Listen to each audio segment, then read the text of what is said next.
Halo, saya Sinta Yogustina bersama Fahrizal Afriansyah dan juga Yuliana Simanihuruk akan membahas mengenai dampak perekonomian Indonesia pasca kebijakan pemutusan kerjasama Indonesia dengan IMF tahun 2003. Penjelasan pertama akan dijelaskan oleh Yuliana. Pembahasan yang pertama yaitu hubungan kerjasama Indonesia dengan IMF. Pada tahun 1997 terjadi krisis ekonomi dan menyebabkan permasalahan ekonomi dalam kawasan Asia Tenggara. Dampak dari krisis ini juga berpengaruh terhadap perekonomian negara-negara di Asia. Untuk mengatasi masalah ini, maka banyak negara-negara Asia yang menjalin kerjasama dengan International Monetary Fund atau biasa disebut juga dengan IMF. IMF merupakan sebuah lembaga yang bertugas untuk memberikan bantuan kepada negara-negara yang tengah mengalami krisis dan memperkuat sistem keuangan negara melalui proses yang cepat untuk menunjang stabilitas moneter yang baik. Sebagai negara yang terkena krisis, Indonesia meminta bantuan kepada IMF yang dimulai untuk program stabilisasi dan reformasi ekonomi pada awal November 1997. Namun, hubungan Indonesia dengan IMF mengalami dinamika pada masa Orde Baru. 1 bulan menjabat sebagai Presiden Republik Indonesia, Megawati mengambil keputusan untuk menyambung kembali kerjasama Indonesia dengan IMF yang sempat terhenti pada Desember tahun 2000. Kemudian, pada tahun 2002, ruang-ruang publik mulai riuh terisi dengan opini masyarakat, di mana banyak masyarakat Indonesia yang berpendapat bahwasannya Indonesia perlu memberhentikan kerjasama dengan IMF. Dengan kondisi yang semakin kurang menguntungkan Indonesia, maka kesepakatan IMF dan Indonesia berakhir pada bulan Desember tahun 2003. Pada pembahasan kami kali ini akan memakai landasan teori dari teori ketergantungan. Tokoh utama dari teori ketergantungan yaitu Theotonio dos Santos. Theotonio dos Santos mengartikan bahwa ketergantungan adalah sebuah hubungan relasional yang tidak seimbang antara negara maju dan negara miskin atau negara berkembang dalam pembangunannya di kedua negara tersebut. Santos juga menyebutkan bahwa negara miskin atau berkembang hanyalah bayangan dari negara maju. Dan pokok dari majunya negara miskin atau berkembang terletak pada kemajuan di negara-negara maju. Teori ketergantungan menjelaskan bahwa faktor eksternal juga perlu untuk diperhatikan. Negara yang perekonomiannya maju dapat menghambat kemajuan negara yang miskin atau berkembang dan juga ikut campur dalam berbagai aspek negara miskin atau berkembang, seperti pengubahan struktur sosial, ekonomi, dan politik suatu negara berkembang. Baik, di sini saya akan menambahkan dan menjelaskan mengenai alasan kebijakan pemutusan kerjasama IMF dan Indonesia tahun 2003. Setelah Presiden Abdurrahman Wahid dilengsarkan dan digantikan oleh Megawati Soekarno Putri pada 23 Juli 2001, 1 bulan menjabat sebagai Presiden RI, Megawati mengambil keputusan untuk kembali bekerja sama antara Indonesia dan IMF yang sempat terhenti pada Desember 2000. Pada masa tersebut, Indonesia merupakan satu-satunya negara yang mengalami krisis keuangan tahun 1997-1998 yang masih menerima pinjaman dari IMF. Maka banyak kalangan yang berpendapat bahwasanya Indonesia perlu memberhentikan kerjasama dengan IMF karena berhubungan dengan negara kapitalis. Kerjasama ekonomi Indonesia hanyalah casing dan stabilitas ekonomi internasional hanya sebatas kedok saja. Banyak orang berpikiran jika Indonesia masih terus melanjutkan bekerja sama dengan IMF, maka Indonesia harus mematuhi perjanjian yang telah dibuat bersama IMF. Sebagai konsekuensinya, apabila Indonesia memutus kerjasama dengan IMF, maka Indonesia harus membayar cicilan hutang, tidak membuat hutang baru, dan tidak lagi mengikuti forum IMF.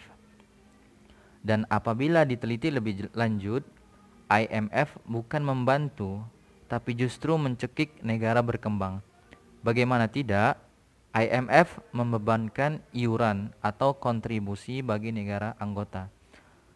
Ketika negara anggota meminjam, maka pengembaliannya diangsur atau langsung dengan penambahan bunga. Hal ini tentunya sangat merugikan bagi negara berkembang. Di sisi lain, negara-negara maju akan merasa aman-aman saja akan hal ini. Mereka juga mendapat keuntungan sebagai pengamat perekonomian dan perdagangan dunia. Menyadari kurangnya keuntungan yang dituai negara Indonesia, maka hal inilah yang memicu opini pemberhentian kerjasama Indonesia dan IMF. Masuk pada dampak perekonomian Indonesia pasca kebijakan pemutusan kerjasama IMF dan Indonesia tahun 2003. 5 tahun sebelum kebijakan ini diambil, ekonomi Indonesia selalu dihandle oleh IMF. Banyak sekali intervensi IMF dalam pengelolaan ekonomi dalam negeri. Setelah pemutusan kerjasama ini, Indonesia bagaikan seorang anak yang terpisah dari ibunya. Kondisi inilah yang akan mendewasakan Indonesia ke depannya. Pemutusan kerjasama Indonesia dan IMF merupakan momentum bagi Indonesia untuk mengelola perekonomiannya dengan baik. Indonesia seharusnya lebih mandiri dan optimis terhadap kekayaan yang ada di dalamnya. Di samping itu, Indonesia memiliki kesempatan untuk dapat menghirup udara segar dan terbebas dari cengkraman negara-negara maju. Substansi dari mandiri ini bukan berarti terlepas dari pergaulan internasional, akan tetapi dapat menjadi negara yang tidak menggantungkan nasib kepada pihak lain. Selain keuntungan, ada beberapa konsekuensi yang akan dihadapi Indonesia. Konsekuensi yang didapatkan Indonesia pasca pemutusan kerjasama ini adalah: pertama, sentimen pasar. Contoh dari sentimen pasar yang dimaksud adalah keraguan investor asing berniat menanamkan modalnya ke Indonesia karena mencemaskan beberapa hal yang beresiko. Kemudian yang kedua, terjadinya ketidakstabilan pasar. Valuta asing dan pasar uang akan menjadi goyah. Ketiga, adanya beban pembayaran hutang tanpa berhutang. Dan terakhir, meningkatnya suhu politik domestik. Hal ini ditengarai oleh adanya kubu pro dan kontra terhadap kebijakan pemutusan kerjasama ini. Maka karena itu, keadaan menjelang pemilu menjadikan hal yang semakin panas. Beberapa kelompok kepentingan mempolitisasi kasus ini demi mencuri perhatian calon pemilih. Keempat ialah tekanan mata uang rupiah yang disebabkan oleh turunnya cadangan devisa serta naiknya kewajiban bayar hutang oleh negara. Baiklah, kemudian kita akan membahas mengenai kebijakan pasca pemutusan hubungan kerja Indonesia dan IMF. Kebijakan pertama yang sangat terkenal yaitu White Paper sebagai program stabilitas ekonomi makro. Kebijakan yang diambil yakni memperkuat stabilitas nilai tukar mata uang rupiah. Contohnya, dengan mengendalikan likuiditas rupiah, menyempurnakan ketentuan kehati-hatian terhadap PDN, mengatur dan memantau transaksi falas secara rutin dan baik. Kebijakan yang kedua yaitu melego saham BUMN, mengurus simpanan milik pemerintah, serta menjual aset BPPN atau Badan Penyihatan Perbankan Nasional. Contohnya yaitu dengan penjualan aset yang paling terkenal yaitu penjualan Indosat. Selanjutnya, bagaimana hubungan Indonesia dan IMF setelah pemutusan hubungan kerja? Indonesia tetaplah anggota IMF, di mana Indonesia masih memiliki kewajiban untuk membayar iuran setiap periodenya. Kemudian, pemutusan kontrak yang terjadi antara Indonesia dan IMF berarti perjanjian yang sifatnya khusus antar kedua belah pihak diberhentikan. Perjanjian itu dikenal dengan Letter of Intent atau dalam penyebutan formalnya disebut dengan Memorandum of Economic and Financial Policies atau MEFP.